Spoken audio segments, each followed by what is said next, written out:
दिखा रहा है, ताकत दिखानी है, बॉर्डर पे जाना साले हिजड़े, बॉर्डर पे जा। क्यों 27 लोगों को आके गोली से मारा है और लाखों लोगों को उन्होंने अपनी इस बोली से मार दिया है। तो सिंधु नदी में पानी नहीं बहेगा, खून बहेगा, लेकिन उनका वहां की। नमस्कार दोस्तों, हमने देखा पहलगाम में जो हुआ आतंकी हमला, उसके बाद जनता में सिर्फ और सिर्फ आक्रोश है। यही सवाल है कि बदला कब तक लिया जाएगा, सरकार कोई फैसला क्यों नहीं ले पा रही। 5 बड़े फैसले जरूर लिए गए हैं, जिसमें से लोग ये चिल्लाते नजर आ रहे हैं कि पानी बंद हो गया, पानी बंद हो गया, लेकिन पानी बंद करना इतना आसान नहीं है। सिंधु नदी की हम बात करें तो तमाम तरीके के सवाल ये बने हुए हैं कि जिस तरीके से सरकार कह रही है कि बदला लिया जाएगा और जल्द ही ये सब होगा, तो उस पर चर्चा करेंगे। सरकार कह रही है 5 बड़े फैसले ले लिए और पानी वाला जो मुद्दा है वो तो बहुत ज्यादा हाईलाइट हो रहा है। हाईलाइट ही हो रहा है, उसमें होना कुछ नहीं मैडम, उसमें पानी वाले मुद्दे में होना कुछ नहीं है। एक जबरदस्त लॉलीपॉप थमा दी गई है। हमारे वाले ने अपने लोगों के लिए ताली बजाने का मौका दे दिया है, उधर वाला जो बिलावल है उसने अपने लोगों को ताली बजाने का मौका दे दिया। हमारे वाले ने बोला है कि हाँ हम पानी बंद कर देंगे, तमाम जनता तालियां बजा बजा के स्वागत कर रही है, वाह वाह वाह वाह वाह, प्यासा मार देंगे, प्यासा मार देंगे, बूंद बूंद पानी को तरसा देंगे।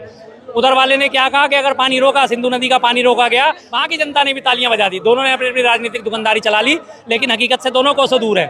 जो वहाँ से पानी आता है, जितना पानी का फ्लो है, उस पानी को वर्तमान में जो 3 डैम बने हुए हैं वहाँ पे, तीनों नदियों के ऊपर, सहायक नदियों के ऊपर, उनकी कैपेसिटी इतनी है ही नहीं कि वो पानी रोक सके।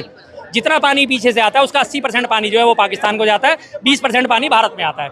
अब उस 80% पानी को भी भारत में मोड़ने के लिए ना आपके पास कोई कनेक्टिविटी है, ना कोई कनेक्टिव कैनाल है, कोई नहर नहीं है, कोई नदी को जो नदी लिंक परियोजना जो कई सालों से लंबित चल रही है वो अभी तक पूरी नहीं हुई है। अगर आप वहाँ के उस साइड में पानी जाने वाले के बैराज गिरा भी देंगे तो अल्टीमेटली एक वक्त ऐसा आएगा कि जो बांधों की ऊंचाई है, पानी जो है उसके ऊपर से बहना शुरू हो जाएगा और पानी का फ्लो पीछे से इतना बढ़ जाएगा कि वो बांध को ही तोड़ सकता है। पानी का बहाव बहुत जबरदस्त होता है और पानी का वेग होगा और जो पानी का वजन होगा वो वहाँ पे पारिस्थितिक संतुलन गड़बड़ा देगा, लैंडस्लाइड होनी शुरू हो जाएगी, भूस्खलन शुरू हो जाएगा, नीचे जड़ों में पानी जाएगा, पहाड़ों की जड़ों में पहाड़ दरकने शुरू हो जाएंगे। इस चीज़ का अंदाजा उनको सबको है, लेकिन सिर्फ एक घोषणा कर दी है पानी बंद हो जाएगा। ये आ रहा पानी और ये जा रहा पाकिस्तान को, हमने नौब घुमाई और पानी बंद हो गया। वाह वाह वाह। लोग चिल्ला रहे हैं कि पानी बंद, इतना बड़ा फैसला मोदी जी ने लिया, पानी बंद कर दिया, बूंद बूंद के लिए तरसा रहे हैं पाकिस्तान को। अरे भाई तरसाइए, तरसाइए, हकीकत में तरसाइए, हम बहुत खुश होंगे, लेकिन जनता को बरगलाइए मत। मैंने कहा ना, ये एक नल का नौब नहीं घुमानी है आपने, नौब घुमाई और पानी बंद हो गया। करोड़ों घन मीटर पानी है, अरबों घन मीटर पानी और लगातार आता है। ये भी नहीं कि स्टोरेज है उस पानी की कि जिसको आपने बंद करके और इसी टंकी में स्टोर करके रख लेना है। पीछे 400, 500, 600 किलोमीटर का जो है ग्लेशियर्स हैं, लगातार गर्मी चल रही है, गर्मी में लगातार ग्लेशियर पिघलते हैं, पानी आता रहता है लगातार। उसके बाद जून खत्म होते होते मानसून आ जाएगा, सक्रिय हो जाएगा।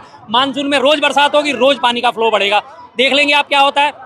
एक हथनी कुंड बैराज है हरियाणा में, पीछे से आने वाला जब पानी होता है उस पर आप पानी को नहीं रोक पाते। अगर आप वहाँ पे पानी को रोकते हो तो आपका सारा हरियाणा डूबता है, जिसकी वजह से आप बैराज खोलते हो और वहाँ से मैक्सिमम जो है 9 लाख क्यूसेक पानी छोड़ते हो तो दिल्ली में बाढ़ आ जाती है। आपको याद है पूरा रिंग रोड पिछले साल डूब गया था, पिछले से पिछले साल।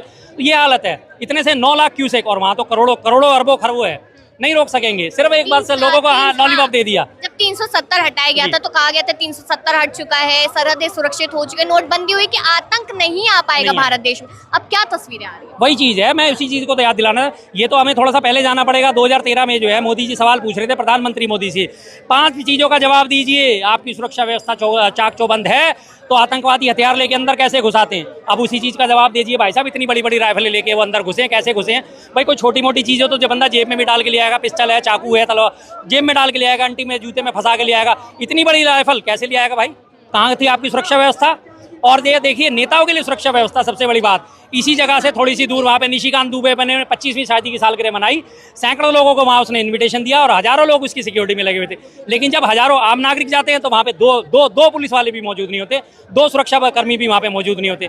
इसी बात से पता चल जाता है कि जनता की जान को कितना कीमती समझते हैं। तो सुरक्षा वहाँ पर नहीं थी जिस तरीके से हमने तस्वीरें देखी, तो इसी चीज को लेकर किस पर सवाल उठाया जाएगा? सरकार पे उठेंगे सवाल। जब हमने सरकार चुनी है तो सरकार ने जब फैसला लिया है कि हम देश को चलाएंगे, तो अगर आप उसमें फेलियर है तो हम आपसे ही सवाल पूछेंगे ना जी, हम आपसे सवाल पूछेंगे। अगर हम अपने बच्चे को ट्यूशन पढ़वा रहे हैं और हमारा बच्चा उसके बावजूद भी रिकवर नहीं कर रहा तो हम एक बार टीचर से भी पूछेंगे ना, भाई इसे कैसे पढ़ा रहे हो जो ये रिकवर नहीं कर पा रहा, और हमारा बच्चा फेल हो जाता है तो हम अपने बच्चे से पूछेंगे, भाई तू फेल कैसे हुआ? इतनी तेरी ट्यूशन भी लगा रखी थी, तू ये पढ़ा भी रहे थे, तू स्कूल में भी जा रहा था पढ़ने, फिर भी फेल कैसे हुआ? उसी से पूछेंगे या उसके दोस्त से पूछेंगे, बता बेटा मेरा बेटा फेल कैसे हो गया है? उसके दोस्त से पूछेंगे, अपने इससे पूछेंगे, अपने बच्चे से पूछेंगे। तो जब सरकार हमारी है तो सवाल हम अपनी सरकार से ही करेंगे ना। विदेश से हम क्या सवाल करें? वो क्या कह देगा, हाँ जी आतंकवाद हमने भेजा था, वो तो हमेशा मना करेगा।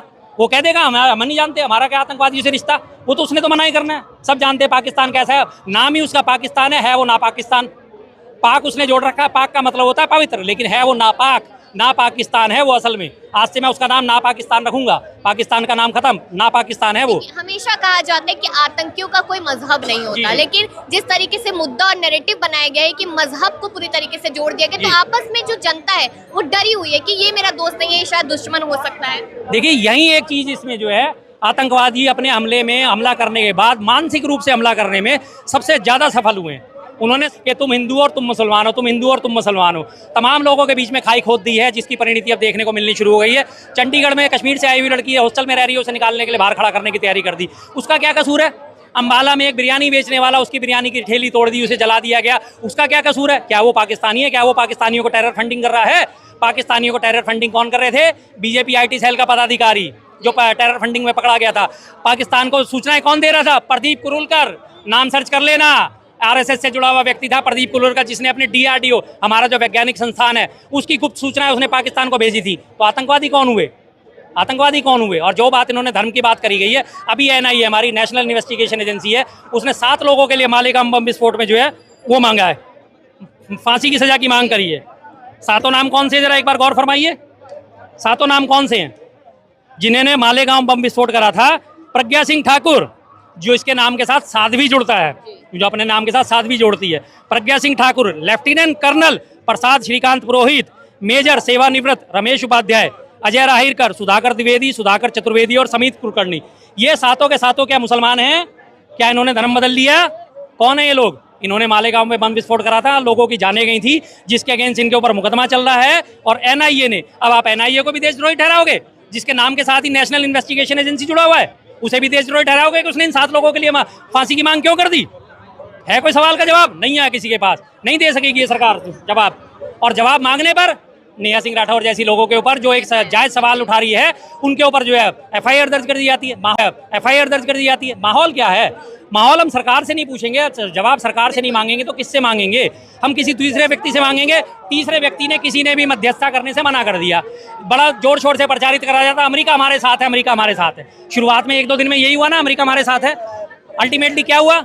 अमेरिका ने कहा भैया मैं तुम्हारा नहीं जानता, तुम्हारा कश्मीर का राग 1000 साल पुराना है, तुम दोनों आपस में बैठ के सुलट लो, मेरा इससे कुछ लेना देना नहीं है। कश्मीर खड़ा हो गया साइड में, अमेरिका हाथ खड़े कर दिए उसने साफ मना कर दिया, मेरा कोई लेना देना नहीं है। किसको फिर मध्यस्थ बनाओगे आप? जिम्मेदारी हमें लेनी है, हमारी सरकार को लेनी है। सरकार कड़े फैसले ले, हम साथ हैं, हमने कोई इंकार नहीं करा। सरकार कड़े फैसले ले, सरकार को गोला बारूद की कमी है, पैसे की कमी है, एक आह्वान करे सरकार, आज हम उसे डोनेशन देने को तैयार हैं। क्यों? लेकिन सरकार पूरे क्यों नहीं करती? BSF में हजारों पद खाली पड़े हुए। BSF के जिम्मे बॉर्डर सिक्योरिटी फोर्स, जिसका काम है सीमाओं की सुरक्षा करना, उसमें हजारों पद खाली पड़े हुए। क्यों नहीं भरती सरकार?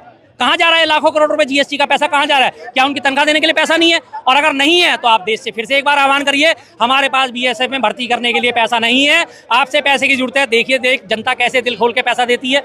अगर ना दे तो मुझे बात कहना, फिर जनता हर मामले में देश के लिए, चाहे वो किसी भी पार्टी की हो, किसी भी मजहब की हो, किसी भी संप्रदाय की हो, जब देश का नाम आता है, इस भारत देश की जनता के पास एक अपूर्व बलिदान है, अपूर्व वरदान है कि जब देश का नाम आता है सारे के सारे एक हो जाते हैं, आपसी मतभेद को बुला के सब इकट्ठे खड़े हो जाते हैं। देखिए आपने निशिकांत दुबे की बात की थी, तो उनका एक बयान मेरे को याद है, वो कहते हैं कि 56 इंच का सीना है प्रधानमंत्री नरेंद्र मोदी का और वो बदला लेंगे, कोई इनको बदला लेने से रोक नहीं सकता है। बिल्कुल जी, हम भी नहीं रोकना चाहते, रोक क्या सकता है? हम नहीं चाहते बदला लेने से कोई न रोके, हम उनके साथ हैं। आप बदला तो लीजिए, लेकिन आप खाली हवा हवाई फायर कर रहे हैं, आप सिर्फ वाक युद्ध कर रहे हैं, आप सिर्फ बातें कर रहे हैं और कुछ नहीं कर रहे। आप इतनी बातें बोलने पर आपने उसको पहले से अलर्ट कर दिया, हम ऐसा करेंगे, हम वैसा करेंगे, वो अपनी तैयारी करके नहीं बैठ जाएगा।